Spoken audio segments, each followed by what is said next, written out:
Seja um tapa, seja um beijo, seja o que você quiser, a gente quer te ouvir falar na nossa mesa redonda. Fala pessoal, estamos aqui hoje mais uma edição da nossa mesa redonda na S Produções para um bate-papo com duas pessoas super importantes da nossa comunidade baiana, da nossa sociedade, que são da família Caribé, representantes aqui Décio pai e Décio filho. Essa família que foi pioneira, divulgadora, grande incentivadora do karatê na Bahia. E também temos hoje uma participação muito especial de Eugênio Soares, diretor, produtor da S Produções, que vai também junto com a gente aqui nesse bate-papo informal, falar um pouco junto com os nossos convidados da história e de como está o karatê hoje e como ele vem acontecendo ao longo de todo esse tempo. Bem, inclusive eu não participo dos podcasts, mas esse eu fiz questão de participar, porque eu fiz parte dessa história. Tá aqui o Décio pai, que não me deixa mentir. Claro. Eu fui treinar na Escaba em 1972, meu número de matrícula é 271, e junto com o irmão dele, o precursor, o patrono do karatê, Denilson Caribé, saímos pelo interior divulgando o karatê. Então, E para ressaltar, você pegou a faixa preta, foi na época, sua época foi bem novo, né? Você foi um dos mais novos da Infanto Juvenil. Infanto Juvenil. Foi os primeiros, eram né? cinco que Caribé investia na gente. O pessoal dizia, os meninos de Caribé. Jorge Freitas, que era irmão de Mão de Ferro Freitas. Isso. Fernando, filho. Luiz Schindler. Ramiro Vanegas de la Rosa, que era um colombiano. Exato. E eu, eram os 5 primeiros faixa pretas, Infanto Juvenil. A gente saía aí pelo interior divulgando o karatê. Boa época, viu? E Denilson que dava aula para eles. Era das 6 às 7, né, da noite. 6 às 7, exatamente. E Denilson vinha só para dar essa aula, porque também era tudo pequenininho. Era bom tempo. Então, Denilson, né, irmão mais velho, né, da família Caribé, que foi quem trouxe o karatê para Bahia. O karatê para Bahia. Eu queria que o senhor falasse um pouquinho para a gente como foi essa chegada, como foi que o karatê se estabeleceu.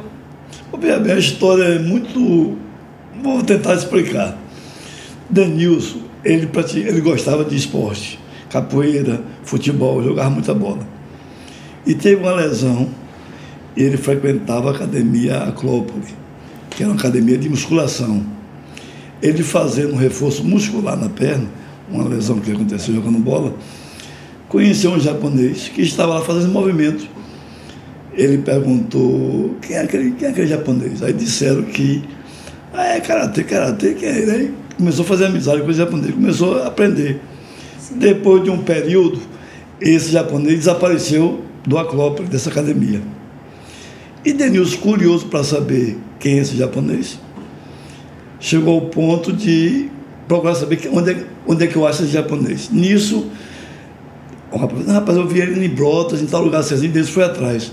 Chegou em Brotas, procurou saber, ninguém conhecia. Aí o rapaz, tem um japonês que estava em uma pensão ali, assim. Aí disse, foi lá, ele estava lá, não conhecia ninguém na Bahia, estava lá com febre, num estado assim, muito, muito ruim de saúde. Deus pegou ele e levou lá para casa da minha mãe. Aí minha mãe começou a cuidar de Oishi, e aí ele não falava português. Aí meu irmão, você me ensina karatê, minha mãe me ensina português, que minha mãe era professora de português. Eu conheço a história. Aí fez uma troca. Aí ele começou a ensinar karatê para Denilson e minha mãe português a ele. Sim. E até hoje ele considera minha mãe como a mãe dele, né? E, infelizmente minha mãe já desencarnou, Oishi é viva ainda.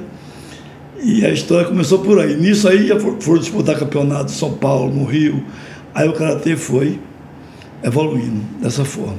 Então ele que ensinou meu irmão, Denilson, que introduziu o Denilson no mundo do karatê. Do karatê, exatamente isso. E ele veio para o Brasil... Ele veio tipo... Nessa intenção? Não, veio a passeio, a sair do Japão, veio tipo... passear e... Mas esse é o começo da história, esse é o primeiro momento. Que você deve estar pensando já em Machida, que já é outra história. Não. Eu estou curiosa, né? Para saber Oishi. Oishi, isso. E aí ele começou a ensinar a Denilson, e Denilson ficaram quanto tempo? Ficou muito tempo, ficou um bom tempo juntos. Aí depois ele era faixa baixa, o Ishi era faixa verde, se não me engano, não era roxa. Aí meu irmão gostou, meu irmão se dedicou bastante e viajava, né, competições e dando aula. Aí depois que formou um grupo. O Karatê começou no Galés. Aí depois mudou para o Acrópole e depois para a Escada. Ele começou a dar aula para Denilson e para outras pessoas também? Não, só mesmo. Aí fizeram um grupo. Fizeram um grupo, pessoal da Petrobras. Foi Vilobaldo, Macarrão, algumas pessoas. Tanto é que Vilobaldo hoje é o primeiro mais antigo da Bahia. Eu achei que Macarrão era mais antigo. Segunda Macarrão. Esse grupo era para treinar Karatê? Foi da Petrobras, porque Deus trabalhava na Petrobras e fez um grupo de pessoas para praticar e foi formando. Ele saiu fuçando, pesquisando. Pesquisando, exato. Sim. E aí até Denilson começar a ensinar também e a divulgar essa arte, a partir dessa introdução, né, dele por esse japonês. Ele começou como foi que isso foi acontecendo? O japonês começou a ensinar para Denilson. Denilson aqui não podia fazer exame de faixa, Denilson ia fazer exame de faixa no Rio. Sim. Aqui ainda não tinha? Aí não tinha. Só Rio São Paulo já existia Tanaka, Okuda. Em São Paulo existia todo mundo. Conheci todos. Todos os japoneses, ficava lá. Aqui na Bahia não tinha ninguém. E daí... Depois que Denilson trouxe alguns japoneses para cá, veio Ryu, algumas pessoas que vieram morar na Bahia para incentivar o karatê baiano. Só para ressaltar, foi a partir daí ele foi na academia, a Escaba, porque para você abrir uma federação, você tinha que ter 3 clubes para fundar uma federação. Inclusive, Denilson foi o fundador da federação e o da confederação, né? Também, ele foi fundador da Federação Baiana do Karatê e foi ele que deu a ideia para fundar a Confederação Brasileira. Mas antes dele realmente falar a menção cumprida, ele faleceu devido ao acidente de carro. E a partir assim, desse treino que ele fez, desse grupo que formou, como foi que isso foi sendo introduzido por Denilson aqui? Ele foi fazer esse exame de faixa no Rio, São Paulo.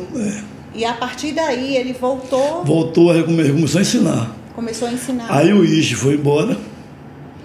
O Ishi foi embora para o Japão e Deus aí continuou. Com esse grupo que já existia, o pessoal da Petrobras, Vilobaldo, Milton, um bocado de gente que naquela época começou com ele, muita gente. Sim. E a partir desse trabalho, né, que foi a fundação da Ascaba, desde dessa época? Porque depois, na realidade, começou no Acrópole. Depois do Acrópole foi para os Galés. Depois do Galés que fundou a Escaba na Avenida 7. Foi lá aquela série principal mesmo. Ele idealizou, né? Ele olhou, ele construiu a Escaba. Foi um terraço todo. Ele aí arregaçou as mangas e lutou. Em cima da farmácia Calda. E foi da antiga Mesbla. Lá em cima, onde era a Mesbla, né? Naquela época. E foi academia modelo, né? De karatê. Então fala assim um pouco pra gente como foi esse crescimento de Denilson no karatê e como foi que esse karatê na Bahia cresceu a partir disso, a partir dessa introdução, dessa prática dele, desses ensinamentos dele, qual era o objetivo desse treinamento, para além da arte marcial, da luta em si. Ele sempre lutando para o karatê da Bahia e foi criando respeito, né, dentro da disciplina. Ele é muito humilde e adquirindo confiança nas pessoas. Porque o japonês é estimado. Naquela época não dava braço a torcer, não. Foi muito duro, mas felizmente chegou um ponto de todos eles ser muito amigo de Denilson mesmo, de coisa sem explicação. É um respeito, uma coisa fora de série. Então ele cativou todos eles, todos os japoneses que vieram aqui na Bahia. Ele trouxe muita gente, inclusive o próprio Nakayama, que veio do Japão. Ele veio só para fazer esse curso aqui na Bahia e voltou por conta dele, porque o cara até financeiramente não tinha isso aí, esse lucro todo. E o karatê aqui na Bahia não tinha ainda essa popularidade, né? Não tinha ainda toda essa receptividade. Quando ele começou a trabalhar e a dar as aulas, como é que isso foi acontecendo? Como foi que foi crescendo? Como era como era a aceitação, a questão da participação, a adesão de alunos, de treinamento? Qual era o objetivo desses treinamentos? O Vilobaldo começou a desenvolver o trabalho que eles faziam aqui em Salvador, em Feira de Santana. Permissão dele, né? Permissão dele. Com permissão. Aí, para expandir o karatê na Bahia. Começou por aí. Seus pais moravam em Feira, né? Meu pai morava em Feira. Então, eu morava em Feira do... Para você ter ideia, Vilobaldo, acho que você nem sabe disso. Vilobaldo foi professor meu, de Djalma, de Dorival e de Dalmar. Não sabia, isso eu não sabia, não. Porque a gente morava em Feira. Então a gente não podia vir para Salvador para treinar karatê. Então Vilobaldo começou a ensinar karatê a gente lá. Começou com Dalmar, Dorival, depois por último veio Djalma. E o exame de faixa a gente fazia aqui em Salvador. A gente vinha para cá, meu pai trazia a gente menino de 8, 9 anos, fazia exame de faixa, voltava. Aí foi expandindo o karatê na Bahia. Aí depois, na outra geração, que já veio com Dalmar, com Dorival, Dalmar foi o introdutor do karatê em Vitória da Conquista. Foi. E Jiquié foi Ilhéus também? Ilhéus. Clube Social de Itapetinga também. Já Dorival ficou... Dorival andou por Itapetinga? Dorival foi outro lado. Foi Senhor do Bonfim, Campo Formoso, Cachoeira. Aí foi, então a família foi expandindo. Só para ressaltar também naquela época que o Denilson, que ele começou a moralizar, né? Que ele realmente fazer uma coisa mais séria, apareceram os professores, né? Apareceram alguns professores do interior querendo abrir karatê. Eu sou professor de karatê. Conheço algumas histórias. Ele aí, esse rapaz não, veio da onde? Então ele tentava padronizar, né? Isso era bem rígido, uma coisa séria. E aí ele falou, você tem que se alinhar, você veio da onde você veio. E aí o intuito dele sempre foi fazer uma coisa realmente que funcionasse, uma coisa bem digna ao nome dele, né? E aí ele teve alguns problemas disso, né? De fechar a academia, porque muitos clandestinos não queriam abrir. Ele não sabia de onde, você veio da onde? Muita gente picareta, né? Eu conheço alguns casos desse aí. E ele falava, então teve essa luta, além de tudo, né? Essa luta de querer fazer a coisa certa. Né? Mas o importante, né, é o trabalho que Denilson fez. Né? Hoje ele é considerado patrono do karatê brasileiro, devido ao respeito que as pessoas, que ele deu e recebeu outras pessoas. Isso é muito importante. E os irmãos veio para dar continuidade ao trabalho que ele deixou. E agora com os filhos, os netos futuramente. E a sua participação? Como foi que começou a sua história? Eu de Djalma veio por último.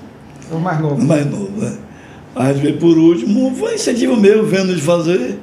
E foi... Você começou a treinar com ele? Começou a andar com o Vilobaldo em Feira. Ele morava em Feira. Sim. Aí a gente começou com o Vilobaldo, nós começamos juntos, eu e Djalma. Aí Djalma veio para Salvador logo primeiro do que eu. Passou um período em Salvador, eu fui servir o Exército. Quando eu servi o Exército, Djalma foi fazer um curso em São Paulo com Okuda. Um ano que eu passei no Exército, Djalma passou um ano treinando com Okuda, só foi para treinar karatê. Denilson bancando tudo e ficou lá um ano. E quando eu saí do Exército, foi na época que Djalma voltou de São Paulo. Aí eu já vim para Salvador para ensinar na Escaba, juntamente com Denilson, com Milton, com Veiga, com Djalma, a Zé, depois veio Almir. A Zé, Aleluia. E o Karatê da Bahia, ele ganhou essa visibilidade a partir do trabalho da família de vocês, né? Que ele cresceu e foi reconhecido nacionalmente. Aí eu queria que vocês falassem um pouquinho de como foi, que títulos vocês trouxeram, tanto a nível baiano quanto a nível nacional. Tem também a informação, né, de que o Karatê da Bahia ele era tão superior Ele era tão bom que muitas vezes nos campeonatos a Bahia ficava de fora para dar oportunidade para que os outros estados também tivessem uma participação. Não, a Bahia realmente era muito respeitada. A Bahia era um caráter completamente diferente, muito diferente. E porque naquela época o respeito, tinha respeito, mas o negócio é muito grosseiro, entendeu? Era muito brusco. Então, karatê era pancada, era bater, então existia muito. Hoje não, hoje está uma coisa bem mais esportiva. Né? E Dorival começou também a criar mais nome ainda da família Caribé. Dorival conteve o primeiro campeonato brasileiro, Dorival participou e foi o primeiro campeão brasileiro, né? Então ele já foi um baiano. E até hoje também, nenhum esporte, até hoje, não tem nenhuma equipe representando uma seleção que tinha 4 irmãos na seleção. A família Caribé também tem esse título, né? 3 irmãos. São 9 irmãos, né? A geração, 9 homens, 3 mulheres. Eram 12. São 12. 12? 12 irmãos. Quantos homens? 9 homens e 3 mulheres. E dos 9 homens, todos? Só 5. 5? Os outros mestres, né? Começaram, mas parou. Sim. Começou, parou. Mas quem seguiu mesmo foi os 5. Sim. Que o sonho de Denilson, ele falava isso, era fazer uma equipe com os irmãos, porque uma equipe são 7, mas o que luta são 5. Sim. Então o sonho dele era fazer uma equipe com os irmãos, só com o irmão Caribé. Quando ele conseguiu, infelizmente, ele faleceu. Faleceu de acidente. Agora o nome Caribé surgiu muito de todos nós, né, da família, porque Dorival, para ter ideia, Dorival Caribé, campeonato mundial no México, foi 5º do mundo. Sim. Naquela época, e hoje... Era a federação só, né? E a federação só. Hoje tem várias Hoje tem dezenas de... Só que na Bahia tem mais de 30 confederações. Dalmar foi um estrangeiro que foi para o Japão, passou 6 meses no Japão, foi só para aprender karatê. Foi com violão debaixo do braço, treinar e tocar, e ganhar dinheirinho lá para se manter. Foi lá só para treinar. Foi o brasileiro que entrou na equipe japonesa, né? Foi um primeiro brasileiro que treinou na Nihon Karate Kyokai, que não podia entrar, porque para você entrar nessa equipe tinha que ter autorização de um japonês que já praticava lá. Sim. Matida foi que deu essa autorização. Ele foi, conseguiu, aí conheceu o Tanakão, o professor Tanaka, e conheceu Nakayama, foi que Dalma ficou na casa de Nakayama lá, treinando. Brasileiro que treinou na Nihon Karate Kyokai, que não podia entrar, porque para você entrar nessa equipe tinha que ter autorização de um japonês que já praticava lá. Sim. Matida foi que deu essa autorização. A vinda de Machida para cá acrescentou também? Claro, muito. Tecnicamente? Muito. Porque tem relatos dele dizendo assim, daquele jeito dele falando aquele português, né? Karatê, naquela época, muito violento nas cabas, ficava todo mundo batendo maquiara, lutando lá com o Caribé. Então eu acho que ele... Que na realidade, a chegada de Matida aqui na Bahia, teve um campeonato em São Paulo, eu não estou me recordando se foi em São Paulo, se foi em Brasília. Teve um campeonato e estava lá Dorival, Dalmar, Denilson. Ia ter esse campeonato. Aí pediu para Matida estava no Rio, na academia de Sasaki, e pediu para Matida fazer uma demonstração. Aí botou para Denilson lutar com Matida. E uma apresentação, né? Uma apresentação, demonstração. Aí só que Matida ganhou para Denilson rapidinho. Entendeu? Ganhou bem rápido. Ganhou bem rápido. Aí Denilson olhou assim, mas rapaz... Matida baixo, né? Assim, aí chamou o Dalmar, rapaz, que japonês é aquele? Bora levar ele para Bahia. E o objetivo era trazer ele para treinar aqui. Para dar aula, para ensinar aqui. Para ensinar aqui. Exatamente porque Por conta da competência que ele observou. Viu que ele era muito rápido. Muito bom. Aí trouxemos ele. Então ele é assim como é, muito unido com o Dalmar. Né? Sim. Veio, aí moraram junto um bocado de tempo. Ele chegou novinho aqui, mas chegou com 18 Inclusive, não, anos. mas foi pro Japão, foi a contratação dele, né? Ele Foi, mandou uma carta foi bem depois do que Foi foi pro depois, Japão. né? bem depois. Entra a faixa verde, ele não falava V, né? Entra a faixa verde, exato. explosão. Agora a Bahia realmente teve assim, expandiu muito. E a sua participação no Karatê da Bahia? Você também tem vários títulos, né? Alguns. Então, fala um pouco da sua trajetória. A minha, eu sou o mais novo, né, no caso. Vim bem, o último que veio foi eu. E quais são os seus títulos? A Bahia não tem um bocado, agora campeonato internacional ia pouco, porque naquela época, o que acontecia? Saía, na escava tinha eu, Djalma, Denilson, tinha nós três. Sim. Saía Djalma e Denilson, tinha que ficar um dos caribé lá, tomando Que é conta. você segurando a E só eu que ficava. Dando aula. Dando aula. Eles viajavam, mas a família tem muito título. Eu tinha muito título baiano. Baiano, campeonato, vários campeonatos eu fui campeão. Internacional eu não participei de nenhum. Mas meus irmãos já participou de Pan-Americano, Sul-Americano, de Java mesmo. E para ser assim um karateca exemplar, né? Cheio de títulos, bem sucedido, o que é que você recomenda para esse pessoal que faz hoje esse karatê? O que é que o senhor acha que tem que ter para que chegue a esse patamar? Humildade. Boa pergunta, depois eu vou mandar essa para a Decinho. O Decinho também vai falar da trajetória dele. Humildade. Sim. Hoje as pessoas vestem o kimono, sabem o karatê, botam a faixa na cintura, acham que é dono do mundo. Aí perde os princípios. Né? Que princípios seriam esses? A disciplina, o respeito, né? Dedicação, humildade. Eu queria abrir um parênteses disso aí que o Décio falou. A gente achava que Caribé adivinhava, Caribé Denilson. Sim. Porque a gente brigava na escola, daqui a pouco ele parava a aula. Ali ele parava a aula assim, dizia assim, entra aí, todo mundo sentado. Aí, pau, brigou na escola, não sei o que lá. A gente, como é que ele sabia? Nossa, a mãe pirou água para ele. Caribé brigou na escola. Exato. Um negócio de tinha muito isso, né? Décio bate muito nisso, né? Disciplina. Muito. Nota, boletim. Na verdade, essa nova geração, hoje com esses trabalhos, né, do dia a dia, hoje os pais deixam os filhos muito soltos, né? Então acho que supre em escola, hoje tem escola integral, né? Fica o tempo todo na escola. E aí, na verdade, essa responsabilidade de educar, acho que tem que vir de casa. E acaba passando essa responsabilidade pra gente, né? Então, o karatê é muito mais do que soco chute. O karatê, pra você ter ideia, lá na academia, na SCAB, no KDC, para receber uma faixa, tem que ter um boletim da escola, comportamento em casa.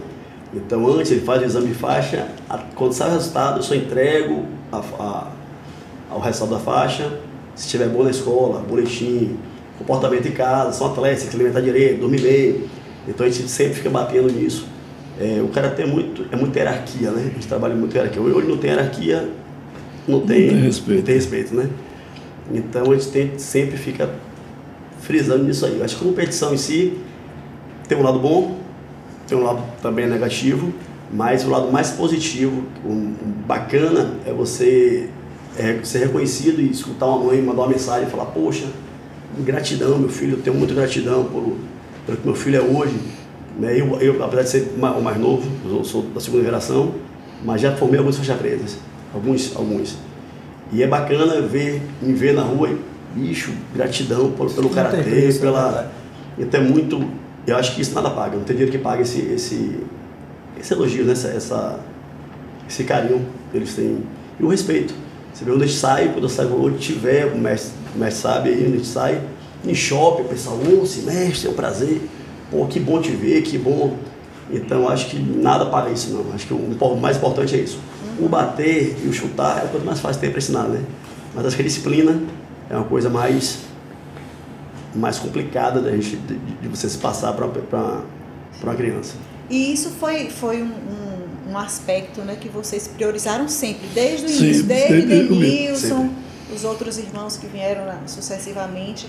Sempre teve esse caráter disciplinador. Porque a escava, a gente segue a linhagem das escavas. Foi a linhagem que Denilson deixou. Sim. Que a gente está dando continuidade a esse trabalho. Tudo isso que o Décio acabou de falar é que o Denilson passou para todos nós. A gente não deixa de maneira, não abre mão de forma nenhuma desse princípio. De cobrar essas questões dos alunos até hoje, né? Até hoje. Até hoje. E é bacana até, a gente para, né, fazer uma retrospectiva. Tivemos metrando, pintando na academia, porque a mãe quando fala assim, pode jogar duro, porque em casa já tá acabando com tudo, né? Para um pai chegar, entregar um filho e falar, ó, pode jogar duro, eu professor, pode jogar duro. Eu falei, ó, na escola. Então já sei como é que tá. E aí você vê em pouco tempo, é uma coisa de muito tempo, em pouco tempo, em um mês e pouco, a criança mudar da água pro vinho.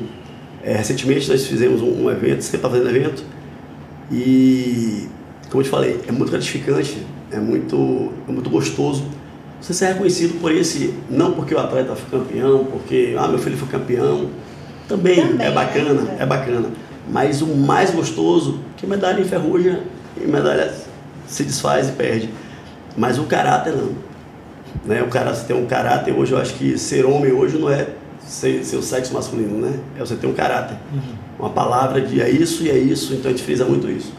Eu fiz muito que você, quando perde a confiança de uma palavra, você não vai ser mais a mesma pessoa. Então, a única coisa que você tem que preservar é a sua palavra, seu caráter.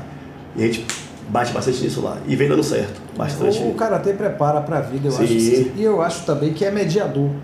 E você pode estar dizendo, se o menino é muito tímido, ele é muito recatado, o karatê solta ajuda, exatamente. Se ele é muito agressivo, aí ele vai descarregar lá e não vai bater nos coleguinhas, não vai. Eu acho que isso é importante. Muitas vezes a pessoa entra na academia para ir à forra, porque tomou pancada de um, quer sair. Aí quer sair para aprender, para bater. Depois que ele entra, que ele vê, né, que não é nada daquilo, ele se torna outra pessoa. Jamais ele vai com aquele intuito de pegar o coleguinha que bateu nele para.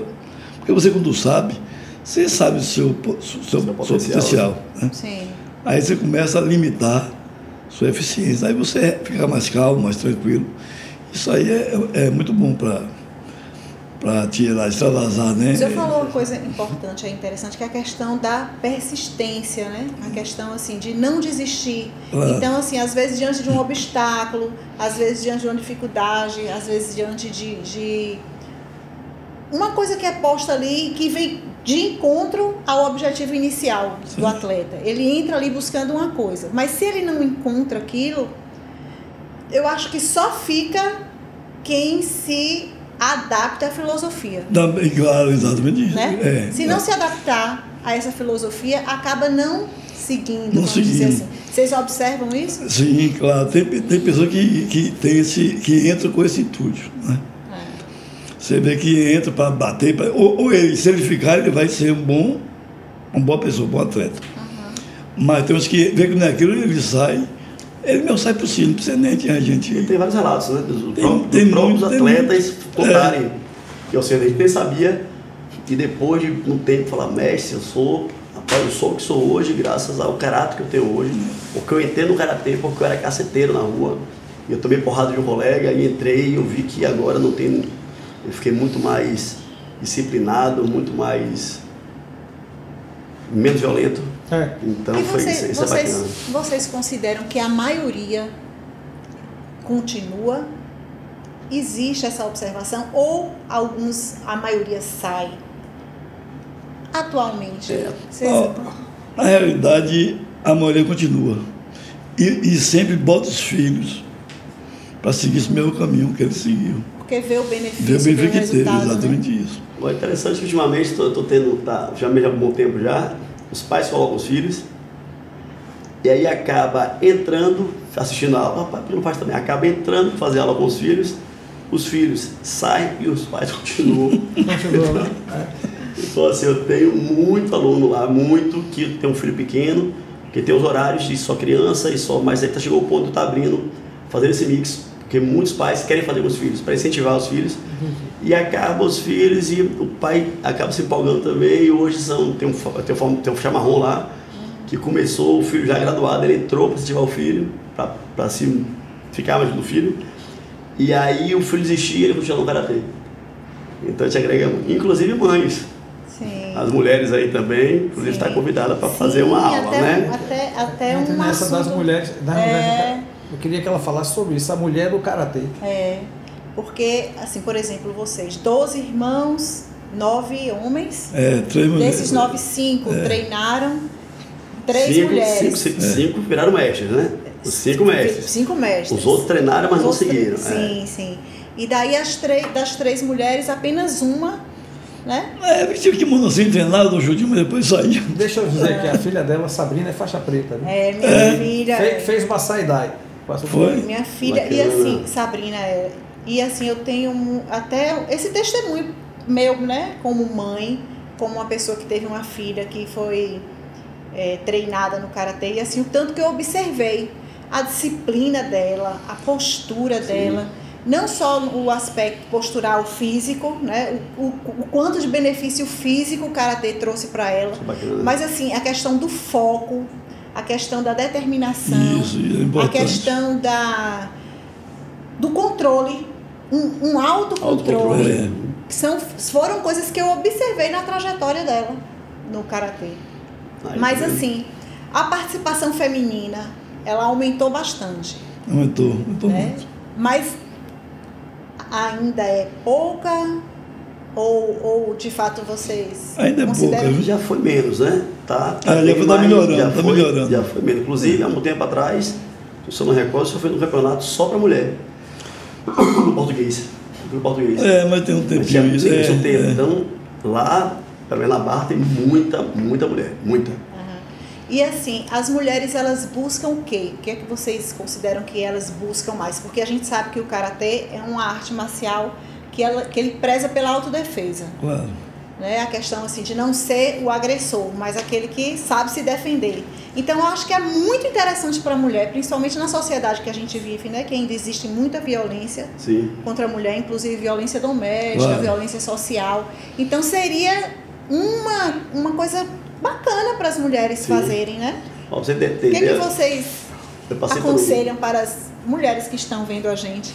Eu tive, só contar um fato aqui, tem uns 2 meses isso, eu recebi uma mãe de um aluno, ela foi lá, ela era muito tímida, falava baixinho, muito educada, E eu falei, mãe, por que eu faço uma aula? Você está aqui assistindo? Ela, não dou jeito não. Eu falei, entre e faça uma aula. Mas ela bem retraída, ela bem tímida, E ela fez uma aula, e aí nessa aula ela começou, e no outro dia ela foi, eu deixei ela alongando, levar seu ritmo, a gente foi fazendo, e aí chegou no final da aula, sempre a gente fez o treinamento de luta, com os equipamentos, se batendo, e aí eu comecei a ver a evolução dela muito grande, ela começou a soltar mais, e aí chegou no fim da aula, num certo dia na aula, ela com menos de um mês de karatê, ela aí eu agradecia para todo mundo, no final da aula ela aí pediu a palavra. E aí ela pediu a palavra, eu me assustei, né? Ela era bem tímida, eu falei, fica à vontade. Ela, não, eu quero agradecer, aí começou a chorar, porque ela nunca se imaginou, ela tinha muita coisa dentro dela, que ela não conseguia botar isso para fora.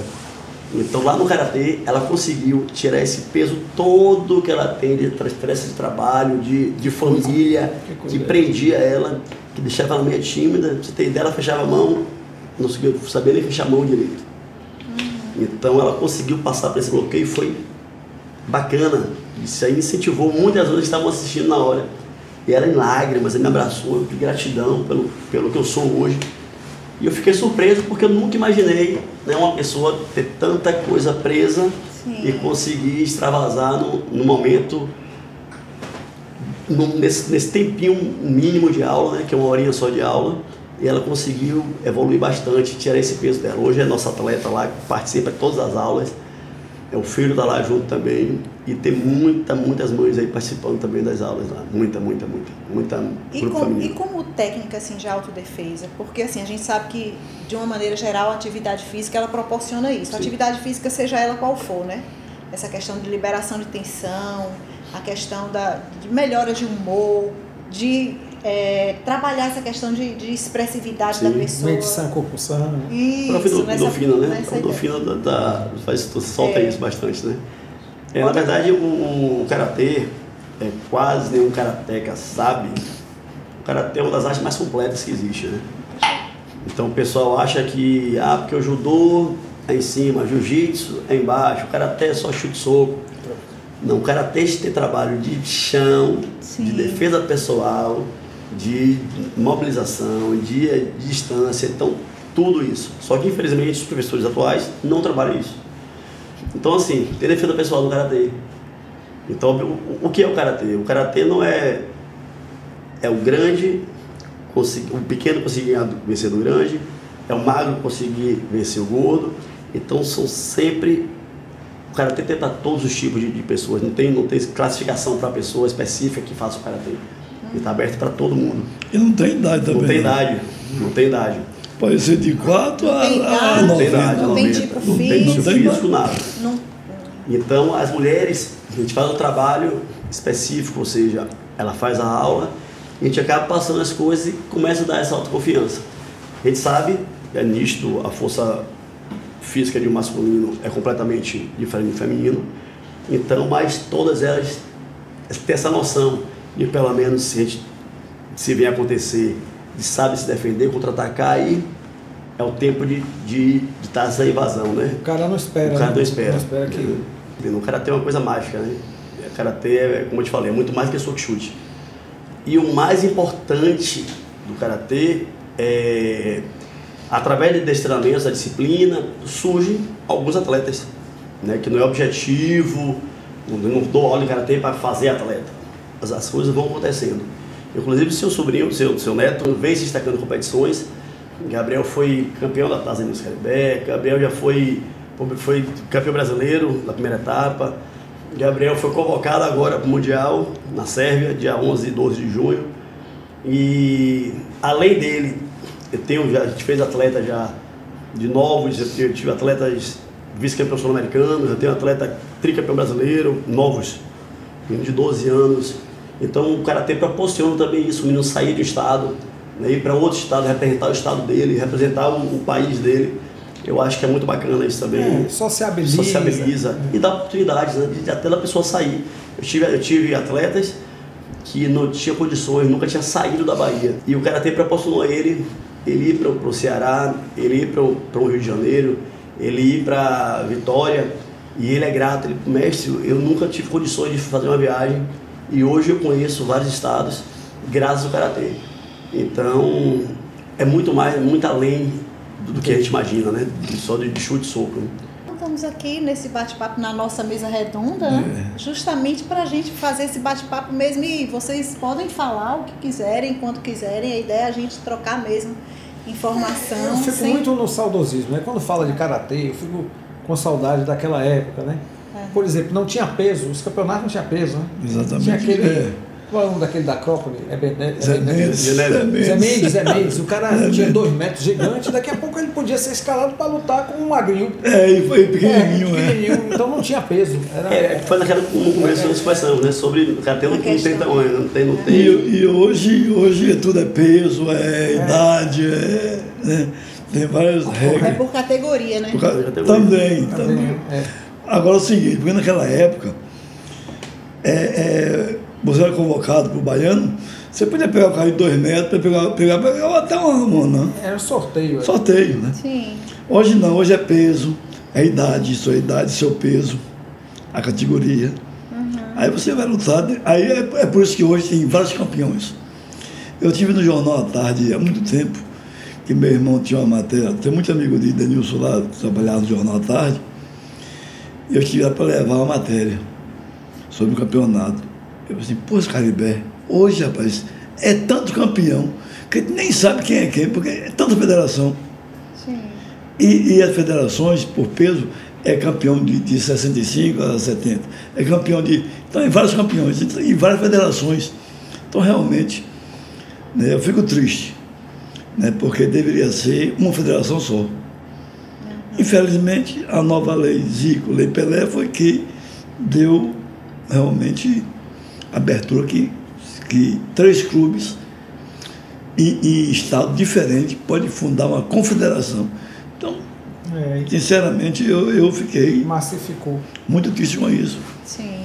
O Karatê enfraqueceu. Muitas pessoas daquela época, o Karatê meio forte, eficiente, tem outras federações, então a gente não se encontra mais.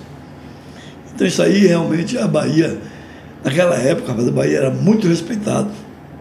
Ele sabe disso. Eu sei disso. No Brasil todo.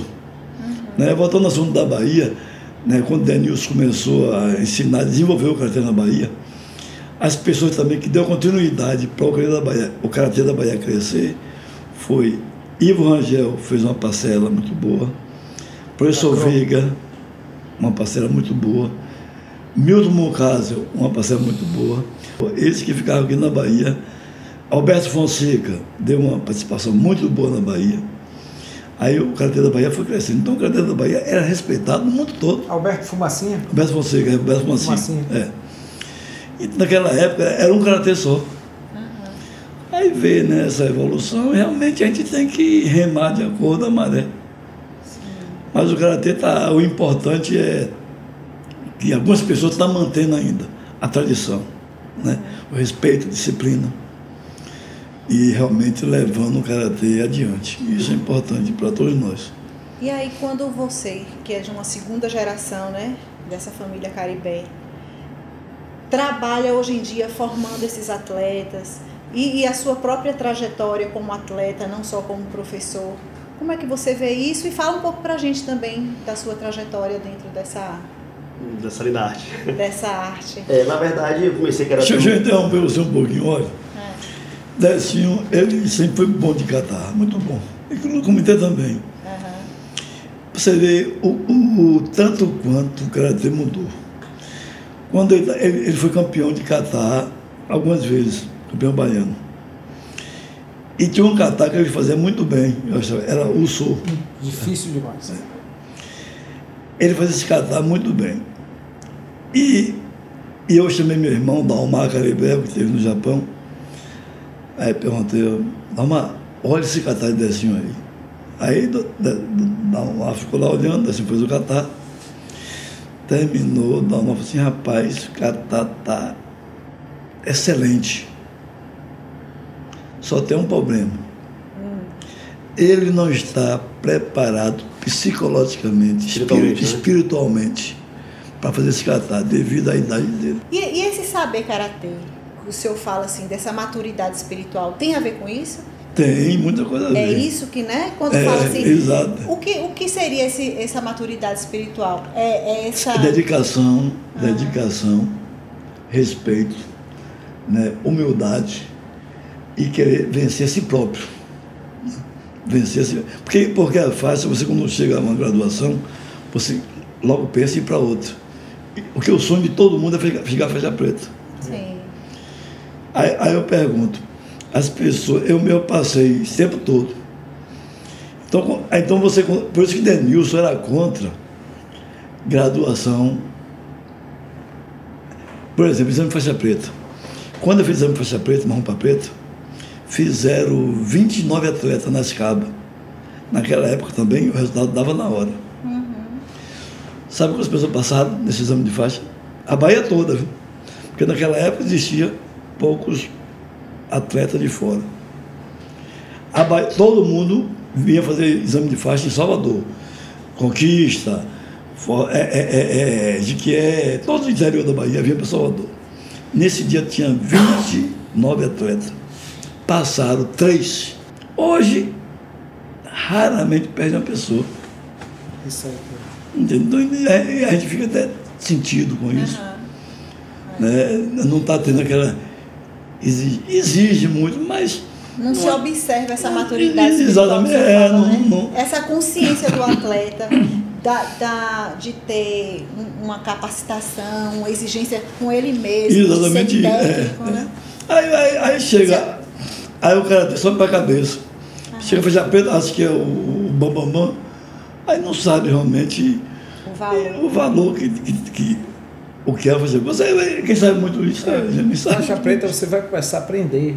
E, pois é, está começando agora. É bom ressaltar que os mestres aqui, os dois são quinto dan hoje em dia. Quinto dan merecidos.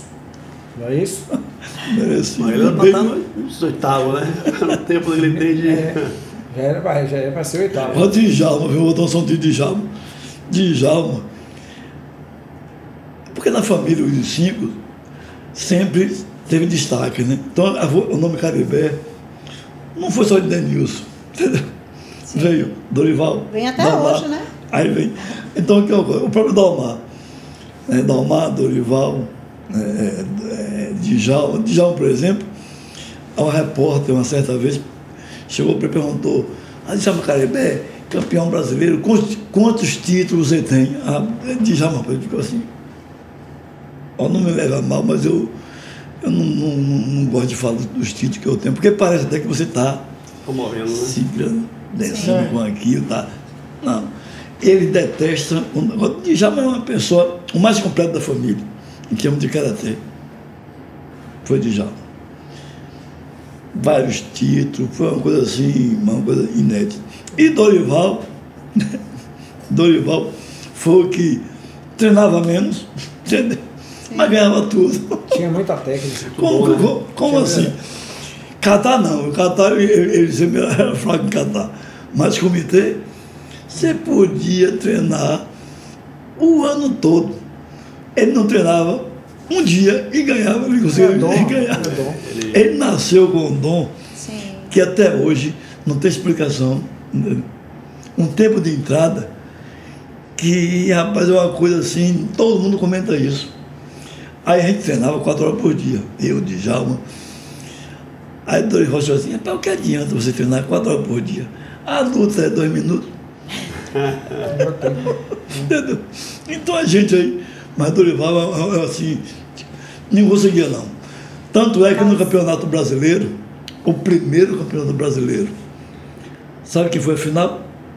Denilson e Dorival, 2 irmãos. Sim. Brasileiro.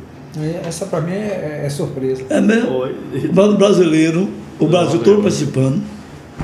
Final.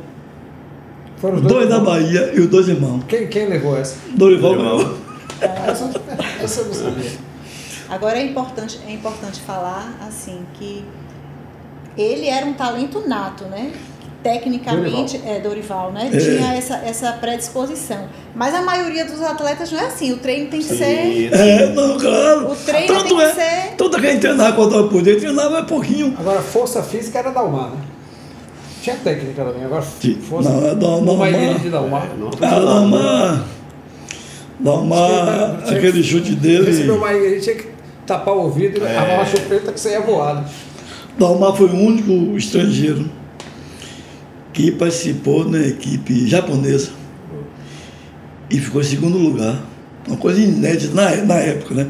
Que era fechada a academia, nenhuma coisa que eu caio.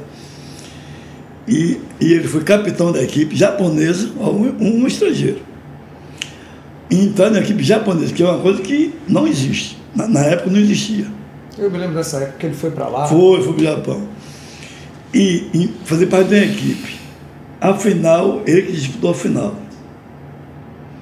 Ser capitão da equipe. No Japão. Muita coisa.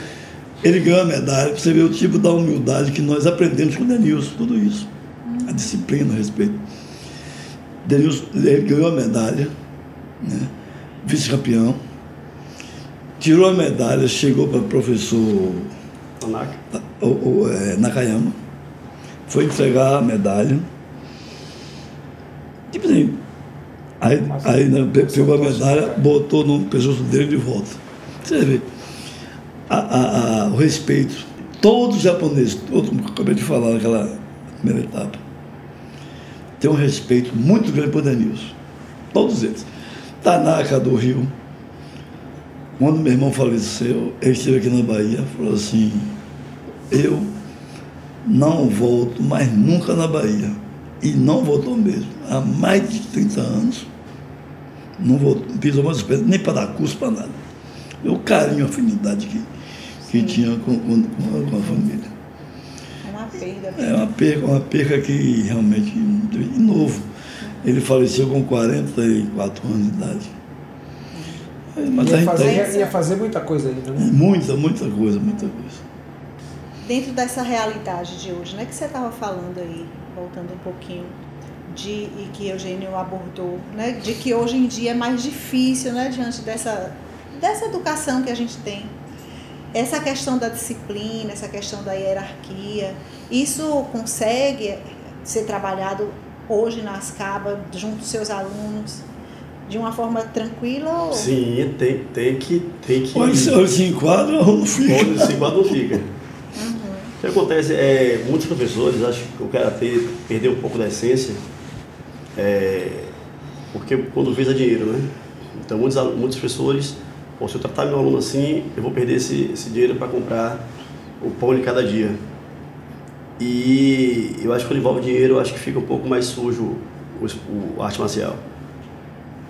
E eu estou ali para disciplinar e doutrinar. Então, não é o dinheiro que vai me comprar eu tratar um filho, porque o filho é filho de não sei de quem, ou porque ele vai perder o aluno, porque eu trato de A a Z da mesma forma.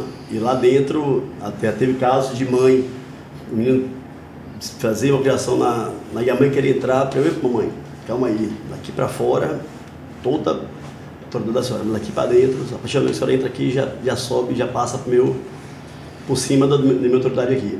E vendo no certo. Então é muito, eu acho que não tive nenhum aluno ainda que entrasse lá e não pegasse a disciplina, tivesse a disciplina. E essa filosofia sua de trabalho, você vem trazendo desse seu contexto, da sua formação, né, também. Na verdade, eu comecei o karatê muito cedo. Comecei com 4 anos de idade, tive o privilégio de ter um pai e uma família já pioneiros aqui na Bahia, e isso ajudou muito, porque criança, você está em formação ainda, né? Na cabeça tem informação. Então é tudo o que acontece hoje, é tudo muito fácil, o filho, eu quero fazer karatê, aí o pai compra kimono, que não é barato, paga uma mensalidade que também não é barata, e aí passa papai, não quero mais não, coleguinha, quero natação, aí o pai aí compra prancha, touca, pé de pato, não quero futebol. Então eu acho que desde o começo, eu acho que os pais têm que dar uma responsabilidade. Você quer isso, isso tem um custo disso, então no mínimo você suprir até esse custo que eu tive aqui, você tem que dar por X tempo. Eu acho que assim seria mais. E eu falo isso para os pais. Eu falo, pai, isso é isso mesmo que eles querem, é isso mesmo que ele quer, porque também não adianta fazer forçado, né? Tem que ser uma coisa. Antigamente era tudo mais fácil, antigamente era porrada, tinha aquele Shinai antes, aquele Shinai. Hoje em dia, assim, eu tenho um pensamento mais novo, né? Que se porrada desse jeito, o vagabundo seria todo mundo virado a santo, né? Mas eu acho que a gente, com palavras, com mais rígido, acho que tem como a gente doutrinar e vem vendo no certo. Como eu falei, eu comecei a ter 4 anos de idade, tive esse privilégio de conhecer em Feira de Santana. Meu primeiro mestre, na verdade, não foi nem meu pai, foi Dorival, comecei com Dorival. E depois eu fui me destacando em competições. Já competi muito, sempre gostei de competição, sempre fui bem competitivo, mas não para suprir, para dizer eu sou campeão, para dizer que não. Sempre que eu competi era sempre para me superar. Então, no meu tempo também não tinha muito peso. Eu tive competições que não tinha peso, que a equipe mesmo não tinha peso, era absoluto. E tive competições com peso. E sempre teve que destacar em kata e comitê, sempre tentei fazer os dois. E nessa jornada já fiz muitos atletas, né? Tenho muitos atletas de títulos e tive alguns títulos também. Mas você se considera que você é melhor em kata ou em luta? Sou dos dois, eu gosto dos dois. Não. Mas tem mais títulos em quê? Tive mais, porque eu comecei, na verdade, a competir no kata, né? Tive mais títulos em kata, mas os títulos maiores que eu tive foi através da luta. Em luta. Então eu fui morar na Suécia há um tempo, fui campeão sueco, competi lá na Suécia, fui campeão sueco. Campeão baiano algumas vezes, algumas federações. A gente mudou, tem uma tradição de federação. Eu fui brasileiro, já fui convocado para o Mundial no Japão, de SKF, né? Foi. Então a gente tem que tentar participar. Mas aí chega um ponto que a gente começa a entender e perder o encanto de me expor a mais a competição. Acho que o que eu queria, já me realizei, não em ter os títulos, mas em estar ali. Porque o gostoso da competição para mim era a adrenalina, o gostinho do nervosismo, isso é gostoso. Sei como é. Isso é gostoso. E hoje eu vejo isso nos meus alunos, ou seja, a gente prepara os atletas, porque tudo não é só preparar e vamos lá e fazer. Eu já tive atleta que na academia é exemplar, e bota para lutar, ganha todo mundo na competição do Sanel Golpe. Entendi. Então tem um trabalho ainda, além da técnica e tudo, tem um trabalho também de cabeça, né? Psicológico. E como é que está a saga dos Caribé? A nova geração, quer dizer, os seus filhos, os netos de estão treinando também? Vem aí, uma terceira. Na verdade, hoje em dia, Como é que estão? Diz que é carne de ferreiro e espelho de pau, né? Vai parar Uma na brincadeira. sua geração? Não vai não. Na verdade, meu filho, eu tenho um filho hoje tem 18 anos, ele começou também muito novo.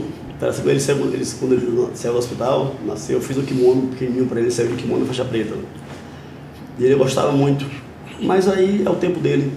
Ele chegou a graduar na faixa verde, bom, tem potencial, luta, catar, saber ele catar, mas luta, tem potencial em luta, foi campeão interno algumas vezes, mas não posso também exigir, né? Acho que não pode botar, tem que fazer isso, não.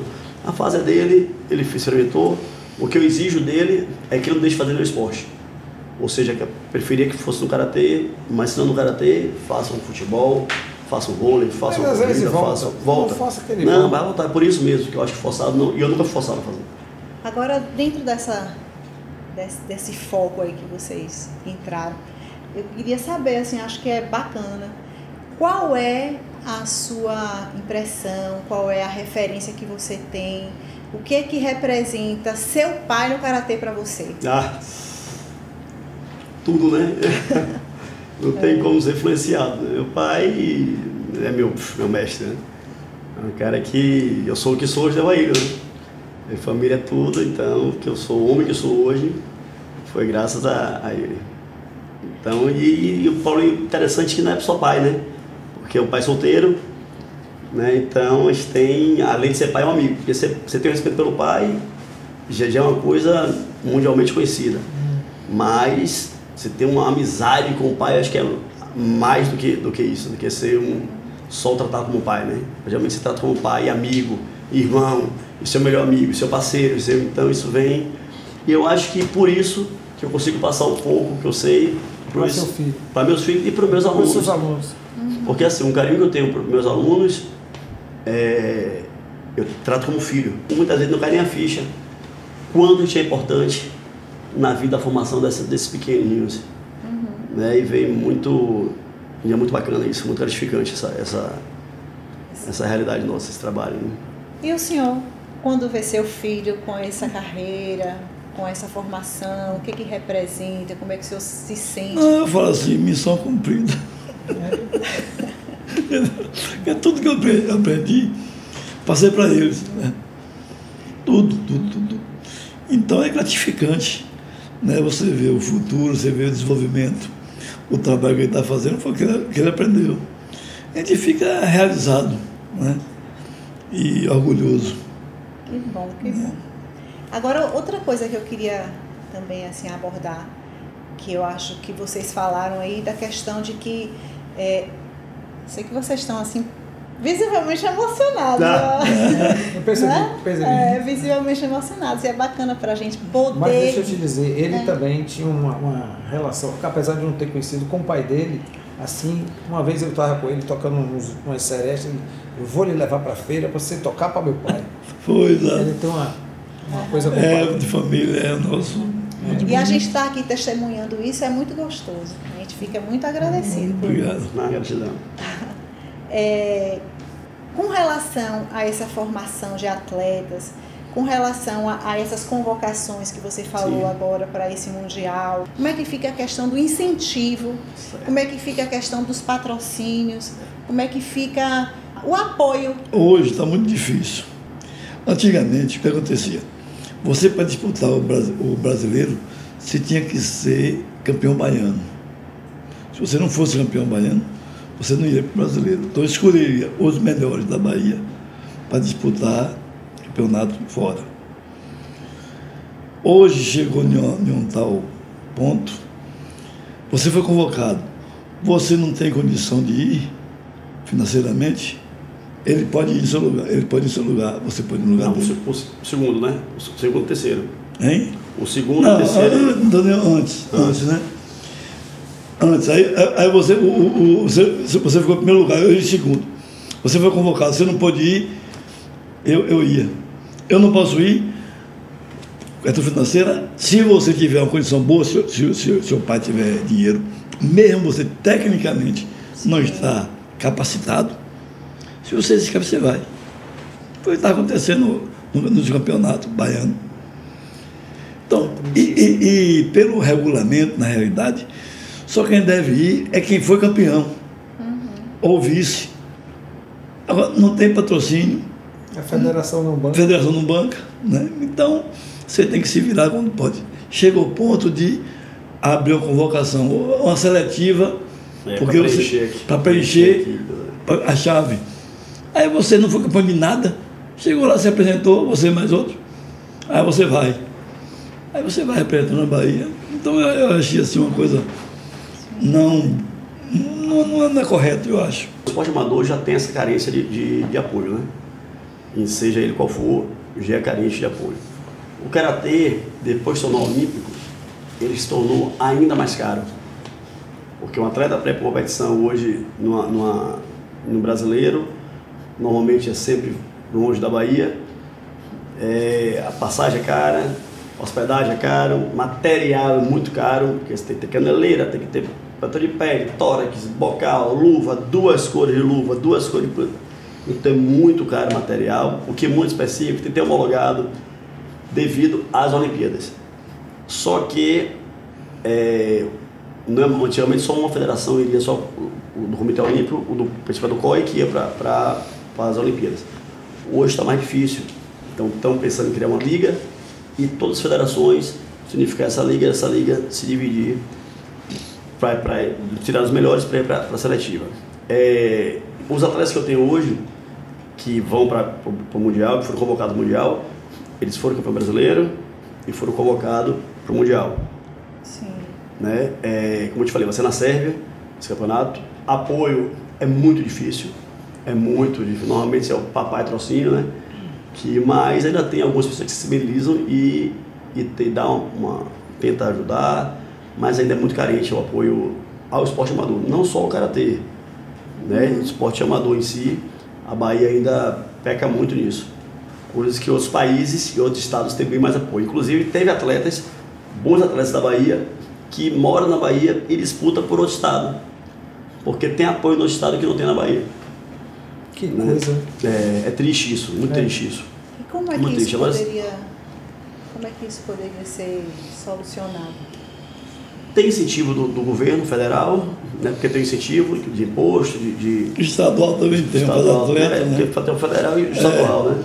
Tem o atleta, mas é muito pequena, é muito pouca coisa ainda para como o mestre falou, abrir muita federação. Então até para você abordar um empresário para ir patrocinar, você vai chegar lá, pô, sou campeão brasileiro. Aí vai chegar um cara lá de outra federação, pô, eu sou tricampeão brasileiro, mas sem saber que sua federação é mais forte que a dele. Na competição dele tinha 3 atletas, 4 atletas. Na competição que o meu atleta foi, tinham 60 atletas para competir para esse título. Então, mais o empresário está ali, não está sabendo.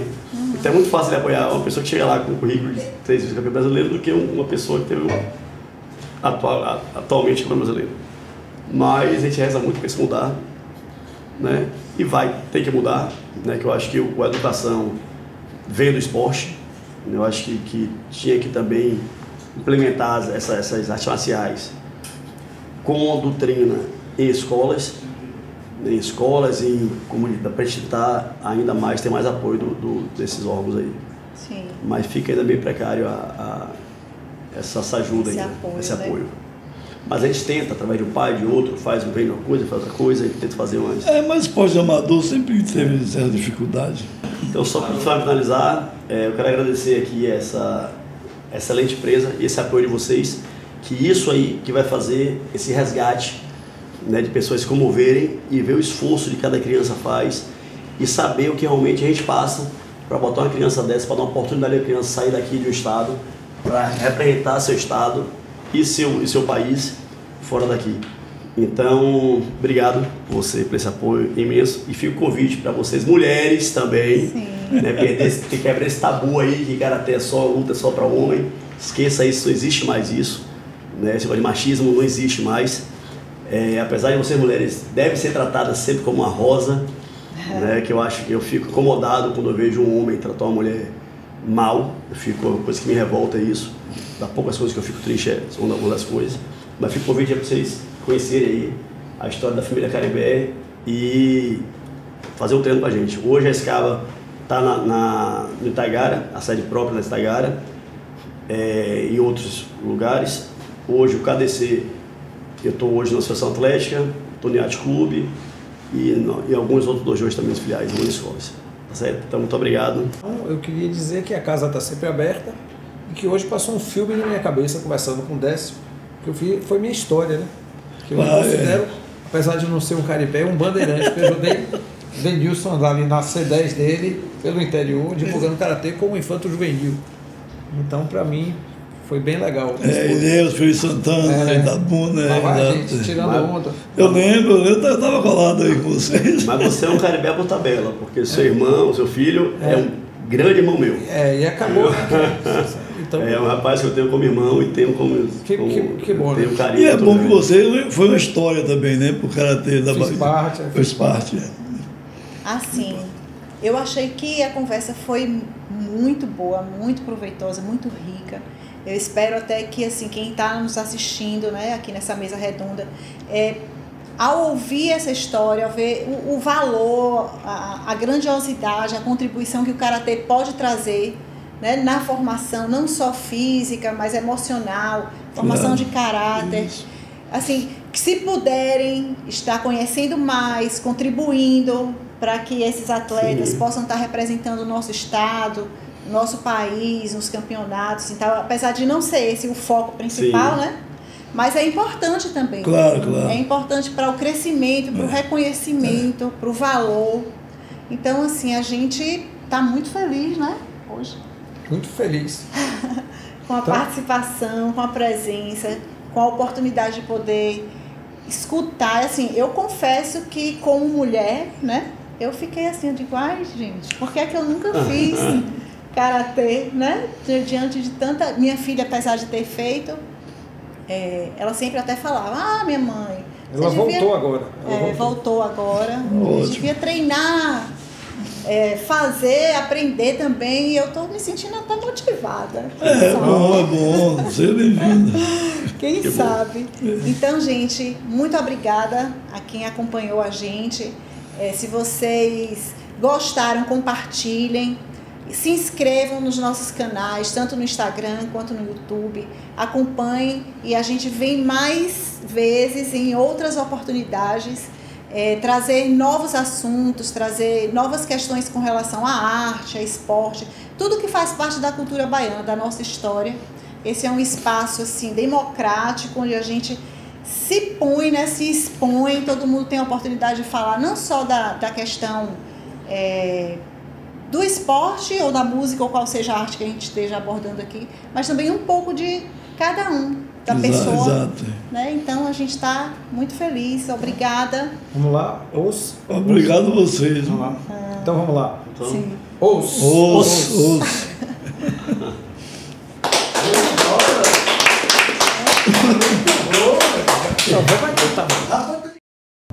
三千と日の光見よ群青の海の色さやけき島の闘魂が水にが海しむてのける心をきたう海をきたう大きな輪の